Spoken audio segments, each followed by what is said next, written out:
Yo creo que una de las cosas mejores de la ciencia y sobre todo de la ciencia de los últimos años es que nos ha permitido entender con bastante claridad hasta qué punto todo está conectado. Es decir, la situación psicológica, emocional, biológica de una persona no son tres entidades completamente distintas, sino que están profundamente interrelacionadas. Esto hace que el ejercicio físico y la nutrición no se vean simplemente como cosas accesorias en la vida de una persona, sino como cosas fundamentales. Por ejemplo, sabemos que hay formas de alimentación que mejoran la depresión. Sabemos que hay formas de alimentación que no solamente retrasan el envejecimiento y retrasan el deterioro de los tejidos, sino que además favorecen la energía y la vitalidad. Eso se conoce. Por tanto, ya la alimentación no es un simple comer, sino es estar mejor. Sabemos, por ejemplo, que durante el ejercicio físico, no solamente están ocurriendo cosas a nivel de los músculos, sino que están ocurriendo cosas a nivel del cerebro. Cuando una persona hace un ejercicio físico regular, se liberan 5 neurotransmisores, se liberan en más cantidad de lo que normalmente se liberan, y esos 5 neurotransmisores, que son hormonas intracerebrales, producen cambios muy importantes en el estado emocional de una persona. En un mundo tan cambiante, en un mundo tan variable, tan volátil, mantener el equilibrio en medio de la tormenta es algo crucial. Todo aquello que nos ayude a mantenernos equilibrados es algo que yo creo que es muy bienvenido. El ejercicio físico se sabe que potencia la memoria porque aumenta las cifras de una sustancia que se llama BDNF, y el BDNF a nivel cerebral favorece la conexión entre las neuronas. Es decir, de alguna manera estamos cayendo en la cuenta de que aquello que decían los griegos hace 2500 años, mens sana in corpore sano, ¿no?, es una realidad profundamente importante para el ser humano. En el Paleolítico los hombres caminábamos una media de 25 kilómetros diarios. Las mujeres de 19 kilómetros diarios. Hoy en día el sedentarismo es causa directa de enfermedad. Pero no solo de enfermedad, hablando desde el punto de vista fisiológico, físico, aumento de la posibilidad de muerte prematura, deterioro cardiovascular, diabetes tipo 2, síndrome inflamatorio, no solo de eso. Estamos hablando de deterioro psicológico profundo. Por ejemplo, los cuadros de depresión clínica, mejoran con ejercicio físico. ¿Por qué? Pues porque en la depresión hay, entre otras cosas, hay una alteración de una estructura que se llama el hipocampo, se reduce volumen. Como con el ejercicio físico se libera BDNF, que es una neurotrofina que comentaba antes, aumenta el tamaño del hipocampo. El hipocampo es una estructura muy importante para controlar el miedo, para controlar la ansiedad. Por eso yo creo que esa sensibilización que hay hoy para el ejercicio puede que parte sea una moda y parte es, como decía antes, el darse cuenta de que estamos hablando de algo que es importante y que tiene un impacto directo en nuestra vida. El ser humano es un conjunto de realidades complejas que se pueden distinguir pero no se pueden separar. ¿Esto quiere decir? Quiere decir que en la complejidad de una mano yo puedo distinguir la palma de la mano del dorso, pero yo no las puedo separar. No hay una mano que no tenga dorso, no hay una mano que no tenga palma. Entonces, siempre que hablamos de estas realidades hay que ser muy cauto, porque cada plano de realidad está afectando al resto. Si yo muevo la palma de la mano, inevitablemente muevo el dorso. Es decir, este plano es distinto de este, pero están íntimamente conectados. ¿Qué ocurre? Que tenemos un lío tremendo. La sociedad nos ha condicionado, y la sociedad somos todos, a pensar que lo único importante es darle vueltas a la cabeza.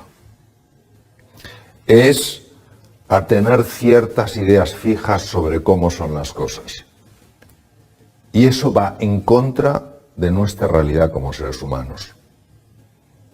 Por eso hay muchas veces en las que se piensa lo que no se dice lo que no se piensa, se dice lo que no se siente y se siente lo que no se dice. Evidentemente esto implica un deterioro en el organismo.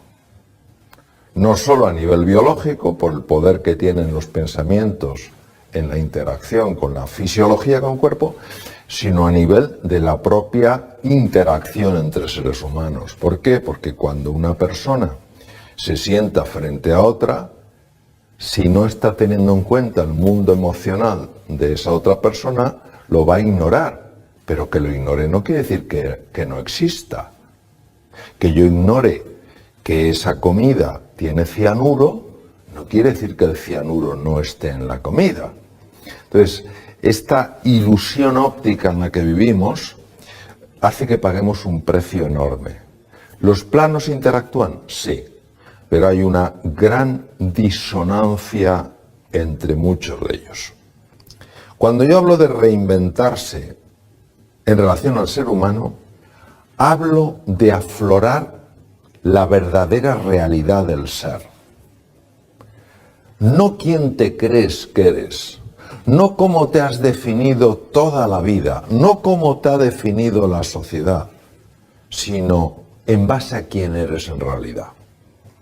La reinvención es un proceso, desde mi punto de vista y desde mi experiencia, apasionante, sencillo, pero nada simple, porque implica abrirse a que dentro de ti hay talentos, recursos y posibilidades que ni siquiera se te han pasado por la cabeza. Y estamos más cómodos en el juicio, en la etiqueta que nos hemos puesto, aunque esa etiqueta sea profundamente dolorosa. Esa es la paradoja de los seres humanos. Muchas veces, en lugar de vivir plenamente, vivimos vidas de callada desesperación, pero pensamos que no hay nada más. Reinventarse fue un libro que yo lo escribí para inspirar a otras personas, sobre todo en momentos de dificultad laboral, social, personal, de salud, para abrirse a que dentro de ellos había algo de excepcional grandeza. Hoy, en medicina, se sabe que cuando eso empieza a aflorar, el cuerpo empieza a mejorar y llega a curarse de enfermedades muy graves.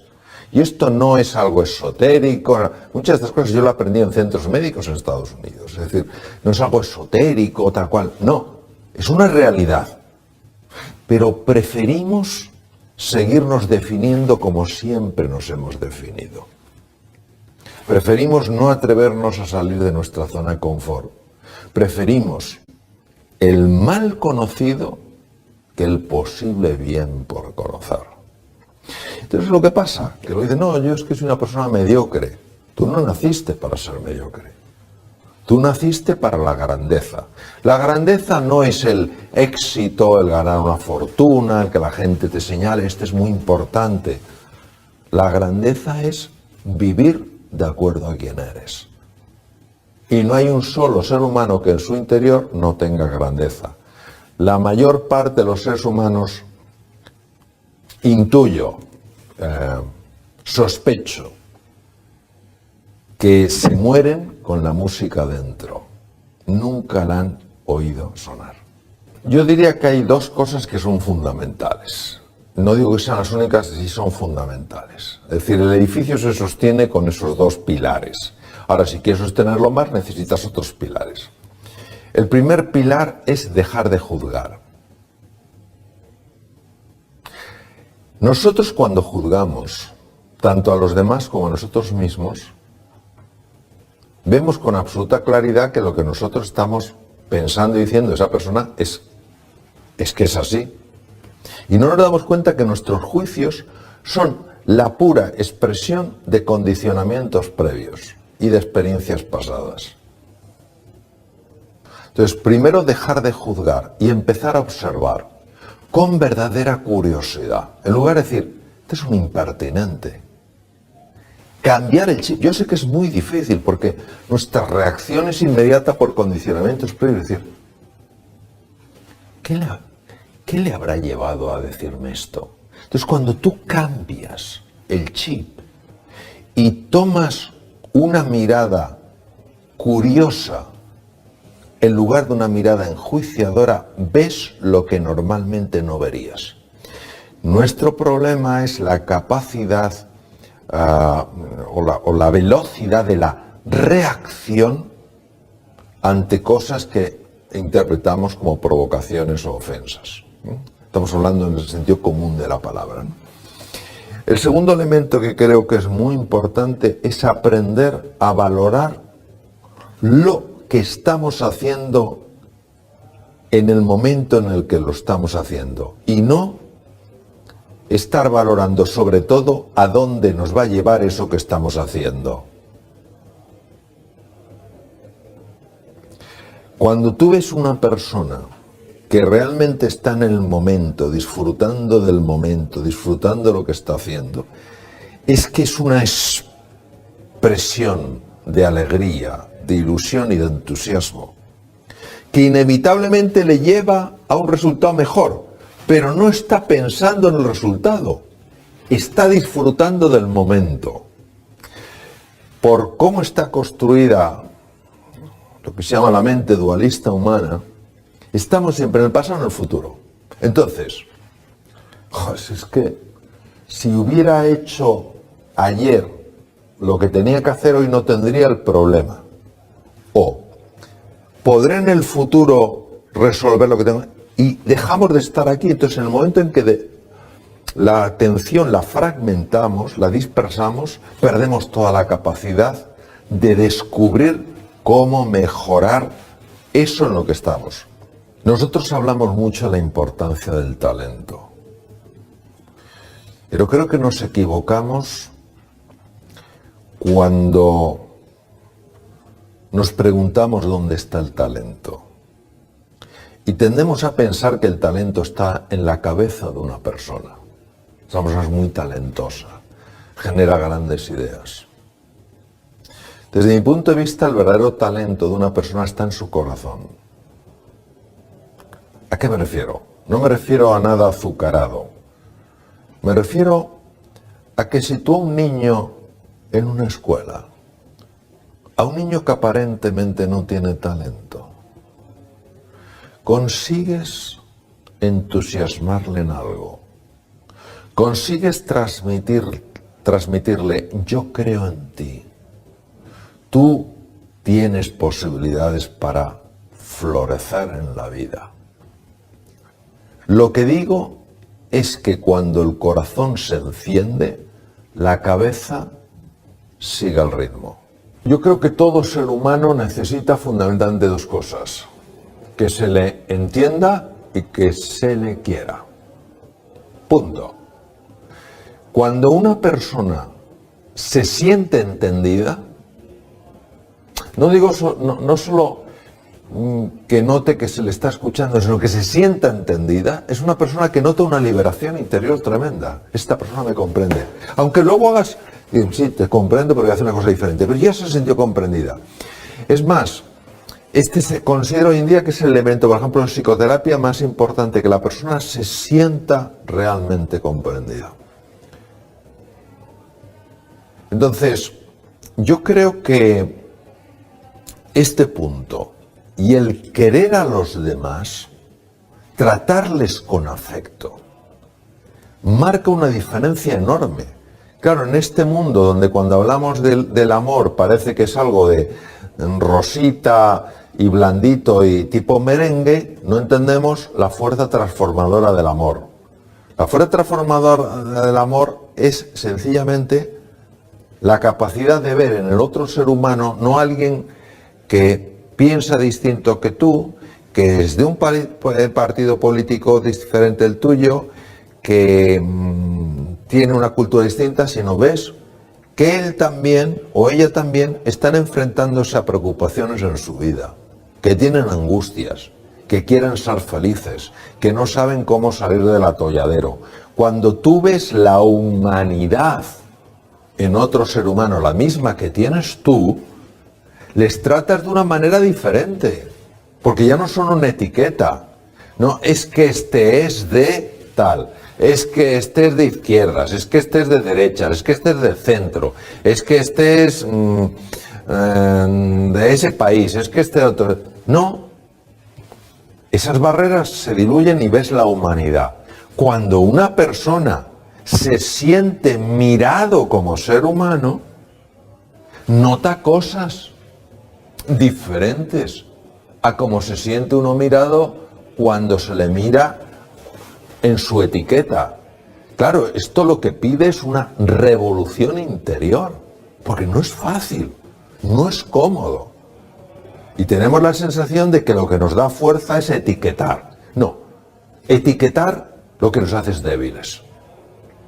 Y en un mundo tan global, con culturas tan diferentes, donde nos necesitamos entender, porque si no, no salimos adelante, tenemos que caer en la cuenta de que hay otra forma de vivir, en la que se produciría muchísimo más, vamos, porque seamos mucho más creativos, en la que disfrutaríamos mucho más, en la que viviríamos más en términos literales, y en la que experimentaríamos un mundo con una paz, una serenidad que nada tiene que ver con la actual. Es decir, es un mundo posible, no es un mundo ilusorio. Ahora pide de nosotros una transformación radical. El origen del estrés es la percepción de que uno está en un mundo incierto, en un mundo que no puede controlar. Hay una variedad de estrés, que es el eustrés, que es positiva, donde ante el desafío, el reto, una persona se crece. Su agudeza mental se dispara, su capacidad de aprender mejora, su concentración también mejora y toma decisiones más acertadas y que le llevan a resultados más deseables. Pero hay otra parte que es el distrés. El distrés es la parte negativa del estrés, cuando una persona se siente superada por las circunstancias, se siente pequeña, insignificante frente al reto. ¿Qué podemos hacer las personas para no tener que experimentar el sufrimiento que procede del distrés? Pues fundamentalmente recuperar el valor de la persona. Es decir, muchos seres humanos hoy se sienten vistos y tratados como si fueran objetos o simples medios para conseguir cosas, sea poder, sea dinero, sea fama, sea prestigio. Recuperar el valor de la persona, que no es nada azucarado ni blandito, es algo trascendental en el ser humano, es decir, sentirse valorado, sentirse apreciado, sentir que se cuenta con uno en los proyectos, que se respeta el punto de vista aunque sea distinto del de la mayoría. Todo esto hace que esta forma negativa del estrés, llamado distrés, vaya desapareciendo. La angustia es un proceso muy asociado al sufrimiento humano. Una persona se angustia cuando proyecta en el futuro un problema y también proyecta su incapacidad para resolverlo. Entonces empieza a sufrir ya por algo que realmente todavía no ha ocurrido. Uno de los mejores sistemas que yo conozco, por no decir el mejor que conozco después de haber explorado muchos de ellos, es el mindfulness. Es decir, el mindfulness lo que te lleva es sencillamente, no es ningún abordaje raro, es un abordaje muy sencillo y muy profundo. Lo que te lleva es estar en el aquí y en el ahora. Es decir, no permite que la mente te proyecte al futuro y te proyecte para ver todas las desgracias que te pueden ocurrir. Ni permites que te proyecte hacia el pasado para ver todas las cosas de las que te lamentas, sino que te hace mantenerte en el presente. Cuando una persona aprende a estar en el aquí y en el ahora, es muy difícil que experimente ansiedad o angustia al nivel que experimenta alguien que no tiene de alguna manera adecuadamente gestionada su mente. Por eso me parece que también es muy importante. ¿El estrés y la angustia tienen conexión? Claro que sí. ¿Y la depresión? La depresión es un campo muy complejo. La persona que sufre una depresión clínica lo pasa francamente mal. Es una persona que prácticamente no disfruta con nada, ni con un precioso amanecer, ni con una relación afectuosa. Y hoy sabemos que la depresión y la ansiedad son primos hermanos, pero casi hermanos. Es decir, que un proceso largo de ansiedad, un proceso largo de angustia puede terminar en una depresión. Y es curioso porque en este sentido Sigmund Freud decía que la depresión es la agresión vuelta contra uno mismo. Cuando uno estudia la mente humana y empiezas a ver con qué frecuencia la mente sabotea tus mejores esfuerzos para salir adelante en la vida, pues te das cuenta que algo tan poderoso todo el día actuando en contra tuya, pues no es de extrañar que te lleve a una depresión. Entonces, en resumen, yo diría que hay dos cosas que podemos hacer. Primero, tratar a los demás de verdad como personas. Pueden ser distintos a nosotros, pero no tienen por qué ser distantes. También ellos quieren ser felices, también quieren ellos sufrir menos, y no podemos permitir que formas distintas de ver la realidad nos separen como personas. Y en segundo lugar, hacer trabajo interior para encontrar ese silencio donde está el más bello de los sonidos, que no es la ausencia de sonido, es la ausencia de ruido. Cuando tú vas entrando en ese silencio y la mente se va apaciguando de forma natural, el cuerpo se recupera, la energía aumenta y la claridad mental también se dispara. Entonces son unas cosas que aparentemente son muy sencillas, pero cuando uno las estudia se da cuenta de que tocan los rincones más profundos del ser humano. Estupendo, Mario. Fantástico. Y cuando una persona recupera esa claridad, cuando recupera todo esto de lo que estamos hablando, ¿cómo puede influir eso en su puesto de trabajo? Estamos hablando también de trabajo. ¿De qué manera puede beneficiar a la empresa que la persona recupere ese equilibrio? Sí, ha habido una serie de investigadores a lo largo de la historia que han hecho aportaciones verdaderamente importantes. La lástima es que muchas de esas aportaciones no salen de los centros de investigación y personas que no están en ese mundo pues tampoco saben de qué manera se podrían beneficiar de esas investigaciones y de esos descubrimientos. Uno de estos descubrimientos fue de los profesores Yorkis y Dodson de la Universidad de Harvard, que descubrieron la relación que había entre la eficiencia de una persona, imaginemos la eficiencia de una persona en su puesto de trabajo, y el nivel de tensión interna que esa persona estaba experimentando.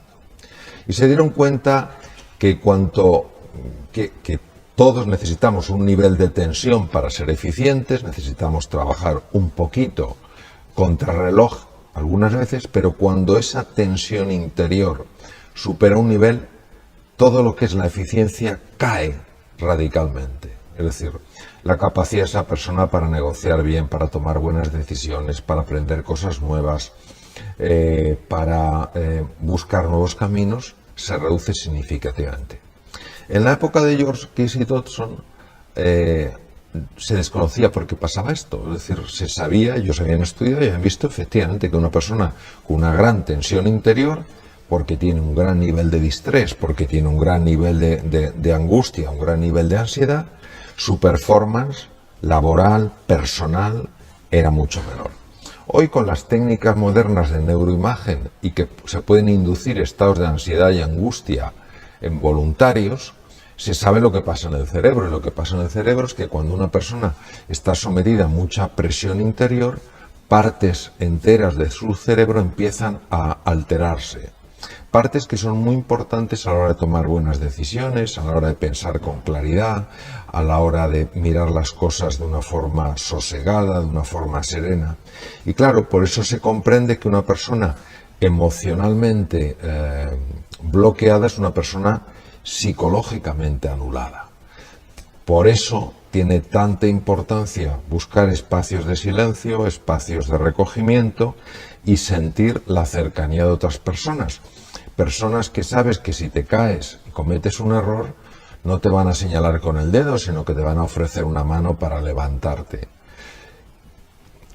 Son cosas sencillas, pero tienen un impacto, como decía antes, muy profundo en el ser humano.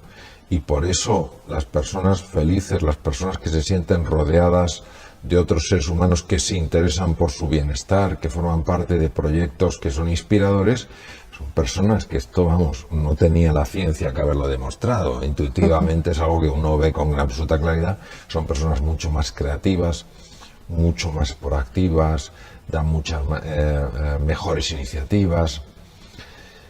A veces a mí me sorprende cómo nos cuesta tanto ver esta relación tan evidente.